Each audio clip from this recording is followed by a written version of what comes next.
Good morning dear students. Today in accountancy class we will learn revaluation account. See, revaluation account is prepared at the time of admission of a partner, and meaning of revaluation account means reassessment of all assets as well as liabilities. So when we will reassess our assets as well as liability, so there will be possibilities of increasement and decreasement of their values. So increasement and decreasement of their values will be recorded in revaluation account. Now the question will come in your mind, how we will treat increase or decrease of assets and liabilities.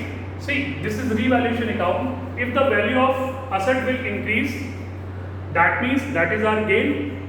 So all gains will come in credit side. This is credit side and this is debit side. Always remember one thing, all gains will come in credit side. If the value of asset will increase, that is our gain.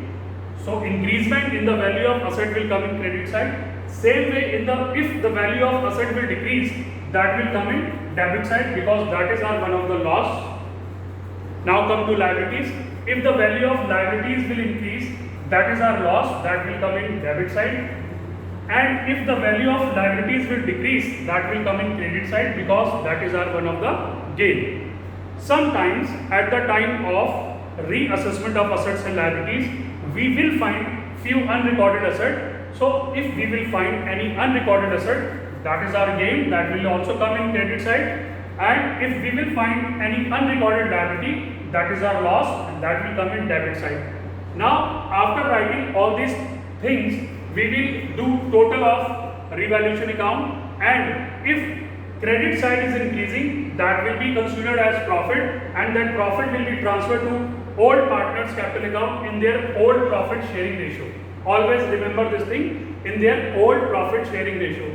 Same way, if debit side is exceeding, so that means there is a loss, and that loss will be transferred to old partners capital account in their old profit sharing ratio.